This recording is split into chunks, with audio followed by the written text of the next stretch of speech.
It was a quiet Monday morning in Frederick, Colorado. August 13th, 2018. A woman named Nicole Atkinson was worried about her best friend. She had been texting her since early that morning.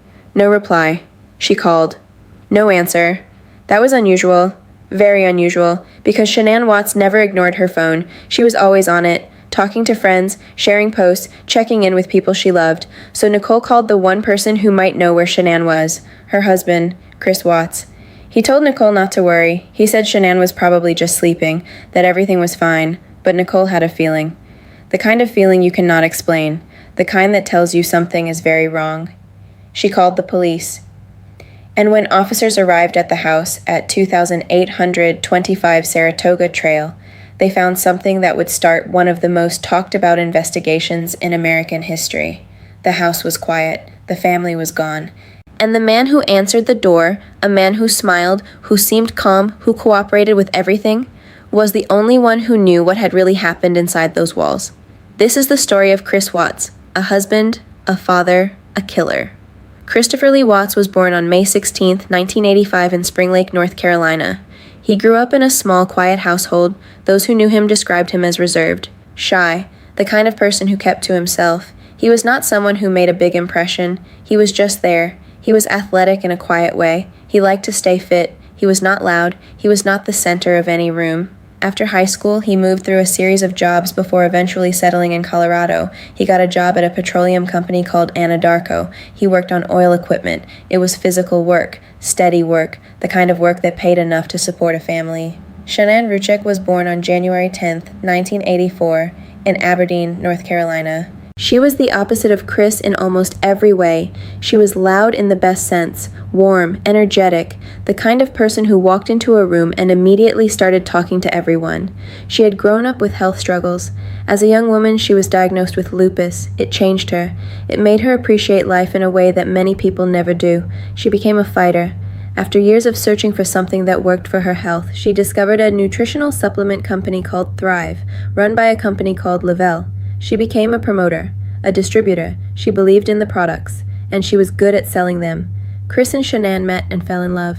In 2012, they got married. They settled in Frederick, Colorado, a suburb, a planned community with neat streets and matching houses.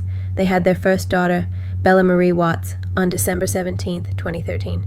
Their second daughter, Celeste Catherine Watts, who the family called Cece, was born on July 17, 2015. The family looked perfect, and on social media, that is exactly what they were. Shanann documented everything. She posted videos of the girls laughing, of Chris hugging the kids, of birthday parties and vacations, and silly moments in the living room. She had thousands of followers. People loved watching her family. She talked about Thrive openly. She shared testimonials. She shared her health journey. She was building a brand. She was building a business. From the outside, the Watts family looked like a dream, but behind the camera, things were very different. The family was in serious financial trouble. Court records and financial documents later revealed that by 2018, the Watts family was over $400,000 in debt. Their mortgage was behind. They had credit card debt. They were spending more than they were making. The house on Saratoga Trail was lovely, but they could barely afford it, and there was more. In early 2018, Shanann discovered she was pregnant again. A third child, a baby boy she would later name Nico Lee Watts. For Shanann, this was wonderful news. She announced the pregnancy to her followers with joy. For Chris, it was something else entirely, because by that point, Chris Watts had already made a decision he had not told anyone about. He had decided he did not want this life anymore. In June 2018, Chris Watts began a new job rotation at Anadarko. That is when he met Nicole Kessinger. Nicole was a 30-year-old woman who also worked in the oil and gas industry. She was intelligent. She was fit. She was not connected to the world Shanann had built. The two began talking at work. Texts followed, then phone calls, then meetings. By the time summer arrived, they were in a full relationship. Phone records obtained by investigators would later show the extent of their communication. In the weeks leading up to August 2018, Chris and Nicole exchanged hundreds of texts and calls. They spent time together. They had real conversations about the future, and Chris told Nicole things about his marriage. He told her the relationship with Shanann was already over, that they were separated, that he and Shanann were just working out the details. This was not true. Shanann had no idea the marriage was in trouble in the way Chris was describing it to Nicole. She was pregnant, she was building her business, she was planning her family's future, but Chris was living a double life, and the lies got bigger. He told Nicole that he and Shanann slept in separate rooms. He told her Shanann was difficult. He made the situation sound like something that was already finished. Nicole, for her part, later told investigators that she genuinely believed Chris was in the process of ending his marriage when they got together. She said she did not know the full truth, but as July turned into August, the pressure on Chris was growing. Shanann was nearly 15 weeks pregnant, the financial situation was not improving, and Nicole Kessinger was a woman who wanted a real future, not to be a secret. Nicole later recalled that in the final weeks before the murders, she and Chris had spoken seriously about being together. About a real life, together. The timeline was tightening. On August 9th, 2018, Shanann flew to Phoenix, Arizona for a Thrive Business Conference. She was away from home for several days. During that time, Chris and Nicole spent the night together at her apartment. Shanann was due to fly back to Colorado on the night of August 12th, 2018. She would land around midnight, and by the early hours of August 13th, she would be home.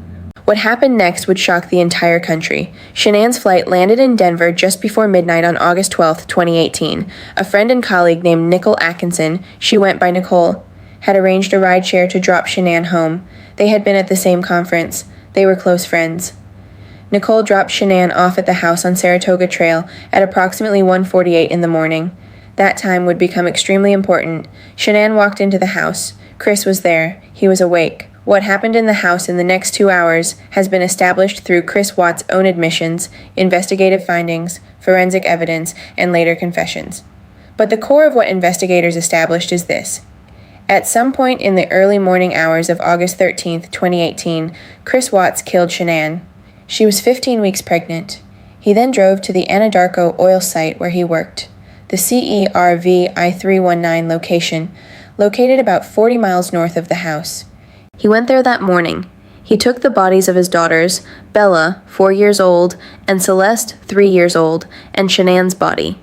At the oil site, according to his later confession, he placed the girls' bodies into large oil storage tanks. He buried Shanann in a shallow grave nearby. Then he drove back to the house. He showered, he got dressed, and he waited for the day to begin. His children's backpacks were still by the door. Their toys were still on the floor. Their breakfast items were still in the kitchen.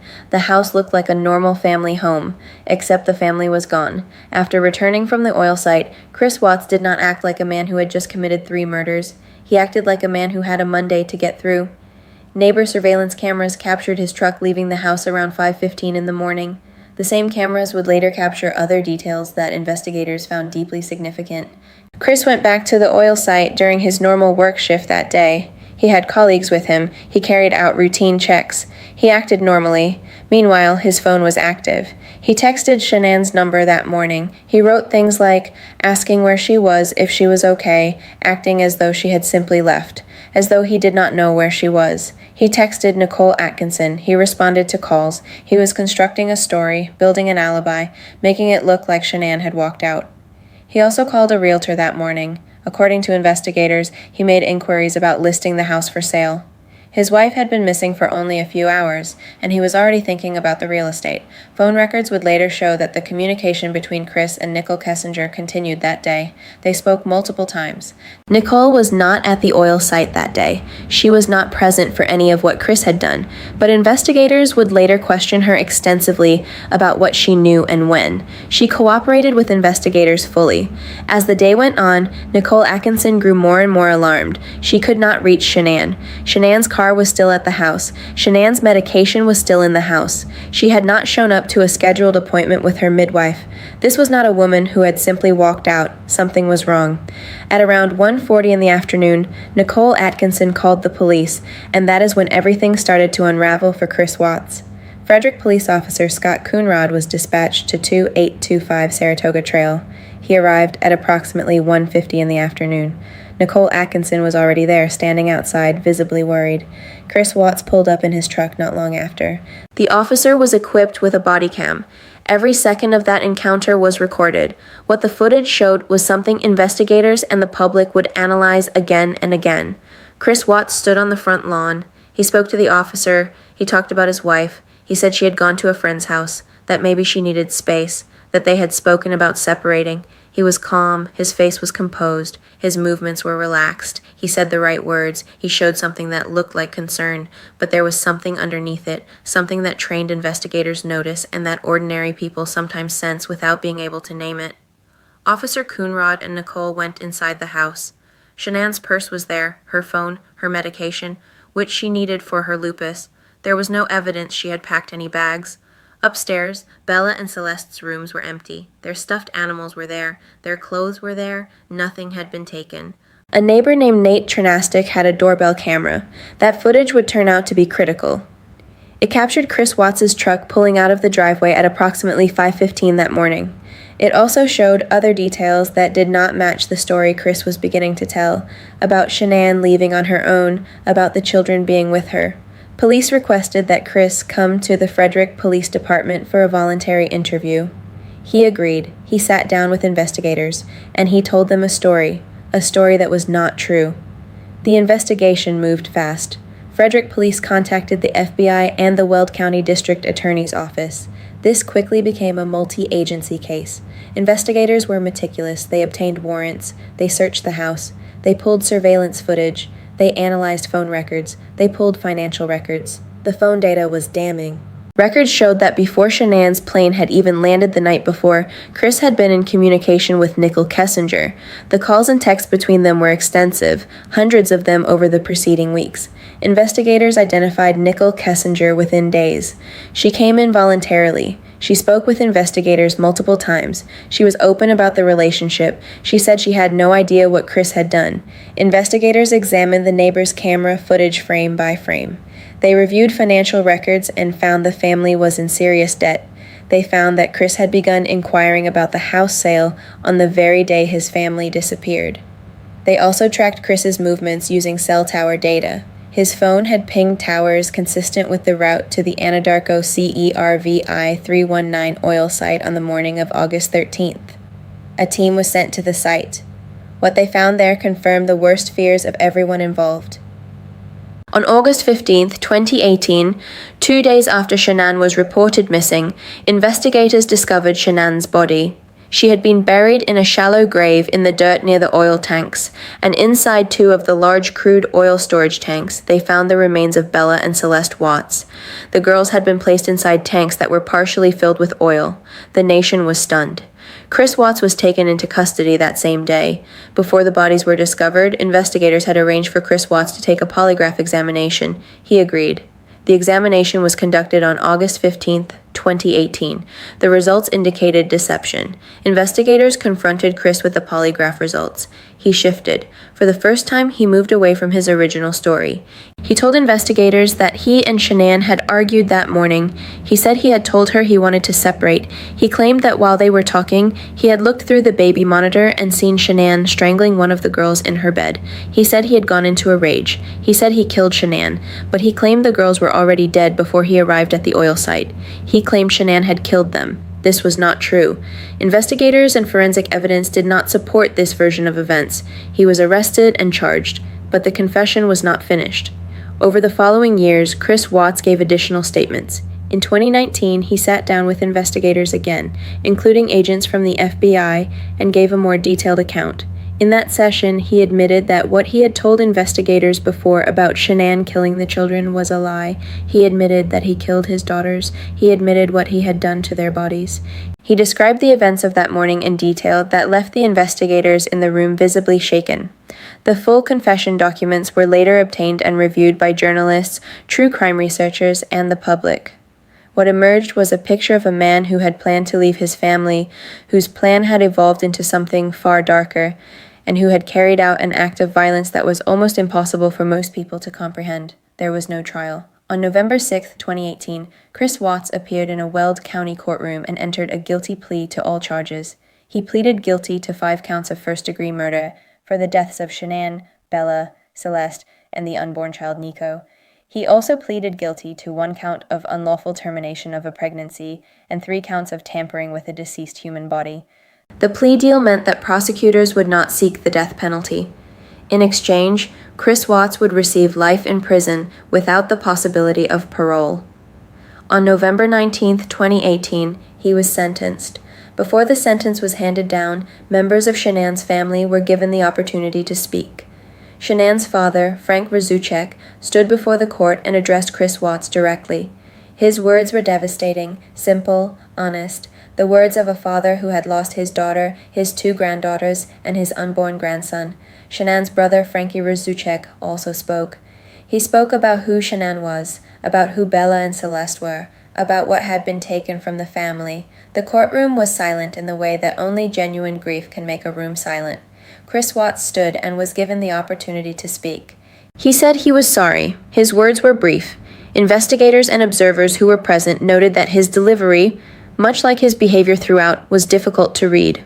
He was sentenced to 5 consecutive life sentences without the possibility of parole, plus an additional 48 years for the other charges. He would spend the rest of his life in prison. The case did not end at sentencing. In February 2019, investigators, including FBI agents and members of the Weld County DA's office, traveled to Wisconsin, where Chris Watts was being held at the Dodge Correctional Institution to conduct a formal interview. This interview was later made public. A document known as the Watts Confession Document was released, and it detailed what he said in that session. He admitted the lie about Shanann killing the children. He spoke about Nicole Kessinger, about what he had felt, about what he had been planning. He said he had wanted a new life, that he had felt trapped. He described the morning of August 13th in specific clinical terms that investigators and psychologists would later analyze extensively. His account raised more questions than it answered for many people. In 2021, author and journalist Lena Derhally released a book based on letters Chris Watts had written to a pen pal. Those letters showed a man who presented himself as remorseful, spiritual, and misunderstood. Many who had followed the case were disturbed by the gap between what he had done and how he continued to present himself in writing. True crime writers and researchers noted numerous contradictions across his various statements. What had actually been going through his mind? What was the full sequence of events? Had anything been premeditated? These questions have never been fully settled to the satisfaction of everyone who has studied the case. What is settled is this: 3 people were murdered in that house on Saratoga Trail. A 4th life was ended before it had begun, and a family that had appeared, at least on the surface, to have everything was gone. The public reaction was enormous. The case became one of the most watched true crime stories in recent American history. It was covered by major news outlets. It inspired documentaries, podcasts, books, and countless online discussions. The Netflix documentary American Murder: The Family Next Door, released in 2020, used social media footage, much of it from Shanann's own posts, to tell the story. It was one of the most watched true crime documentaries in Netflix history. The case continued to generate attention not just because of its horror, but because of its visibility, because Shanann had documented her life so openly, because the family had been so public, because the contrast between what people saw and what was really happening was so extreme. Chris Watts is currently serving his sentences at the Dodge Correctional Institution in Waupun, Wisconsin. He was transferred there shortly after sentencing, reportedly for his own protection. High-profile cases involving children put prisoners at significant risk within the general prison population. He has continued to write letters to people on the outside. Some of those letters have been made public. They show a man who reads religious texts, who reflects on his crimes in particular ways, and who seems aware of how he is perceived, but whose level of genuine remorse remains a subject of deep debate. He will not be released. Shanann's family, her parents Frank and Sandy Rzucek, and her brother Frankie have remained in the public eye. They have advocated for victims of domestic violence. They have spoken at events. They have kept Shanann, Bella, and Celeste's memory alive with a dignity that many observers have found deeply moving. They created a foundation in the names of the girls. They have worked to channel their grief into something that honors who Shanann, Bella, and Celeste were. Shanann's social media pages remain up. Some of her Thrive videos are still viewable.